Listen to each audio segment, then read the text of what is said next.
উপদেষ্টা একটা আছে না, ধর্ম উপদেষ্টা, এই লোকটা চুপ কেন? আসলে সে বেঁচেই আছে কিনা আমার সন্দেহ। সবার আগে তো ধর্ম মন্ত্রণালয় থেকে তাকে প্রতিবাদ করা দরকার যে শরীয়ত বিরোধী আইন কেন। মিয়া সাহেব, ক্ষমতা পাইয়া তুমি সব ভুলে গেছো, জাতি হিসাব দিবে তোমার কাছ থেকে। সকল ক্ষেত্রে নারী পুরুষের সমান অধিকার সম্পূর্ণ অবৈজ্ঞানিক, অনৈতিক, অবাস্তব একটি প্রস্তাবনা।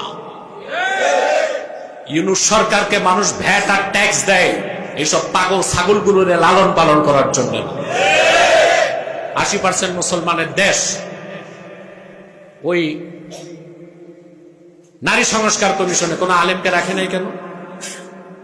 আমাদেরকে ভয় পায়, আমরা চরমপন্থী, তো তাদের সাথে নরমপন্থী আলেমও তো আছে। উপদেষ্টা একটা আছে না, ধর্ম উপদেষ্টা, এই লোকটা চুপ কেন?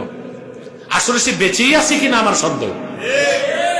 সবার আগে তো ধর্ম মন্ত্রণালয় থেকে তাকে প্রতিবাদ করা দরকার যে শরীয়ত বিরোধী আইন কেন। মিয়া সাহেব, ক্ষমতা পাইয়া তুমি সব ভুলে গেছো, জাতি হিসাব দিবে তোমার কাছ থেকে। মুসলমান, আল্লাহ তার রাসূল সাল্লাল্লাহু আলাইহি ওয়াসাল্লামের আনুগত্য ঐচ্ছিক নয়। আপনাকে মুসলমান হতে হলে জীবনের সকল ক্ষেত্রে আল্লাহ তার রাসূল মুহাম্মদ সাল্লাল্লাহু আলাইহি ওয়াসাল্লামের আনুগত্যকে গ্রহণ